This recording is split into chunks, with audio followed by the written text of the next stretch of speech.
Today, we're going to look at two different matches between Dave Chafee and Denis Cyplenkov, because I think that this is going to demonstrate exactly what Denis Cyplenkov needs to do in order to defeat Hermes Gasparini. This is going to be 2 rounds of Denis versus Dave at Zloty Tour 2013. The first round, the one we are looking at right now, is the very first match that they had in the tournament, and as you can see, Dave Chafee ends up winning. The important part about this is all in the setup. So notice how Dave has an extremely high grip. He's probably partially covering Denis's knuckle. And notice when Denis wraps his hands, he has an extremely low grip. He is not covering his own thumb whatsoever. This is a low grip. He's trying to maintain wrist flexion, and you can see even more so here. This is he's basically dad moving Dave Chafee. He's giving Dave 100% access to his power.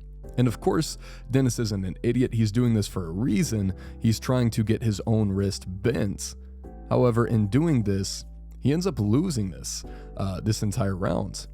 Dave has full access to his power, and it's still not enough to where Denis, even with a low grip, he still can't really fully cup his wrist in. If Denis does this, if he takes this super low grip against Hermes Gasparini, I think he's going to get totally destroyed. However, let's take a look now at the next round in this same tournament, I believe. And look at this grip that Denis takes. This is completely different. Notice now, this hand right here is Denis's hand. Notice how he is probably partially covering Dave's knuckle. He has a super high grip, okay? He's setting up for a totally different move. He's not trying to hook Dave. He doesn't care so much about his wrist getting bent, but he's trying to attack Dave's hand. Now watch what happens on the go. Totally different. Denis immediately gets a stop because Dave's hand cracks back. And this is a great position. Denis is controlling height. He's controlling the hand battle. And Dave has nothing now. He can't even get past center table. Now there's a foul and we restart, but same thing on the restart. Notice once again, right there, look at how high Denis's hand is. He's probably going to cover the thumb knuckle, but totally different setup, totally different move from what happened in the very first round we saw. And once again, off the go of the match, total hand control, easy stop there from Denis. I don't think that Dave has any chance of getting a pin here.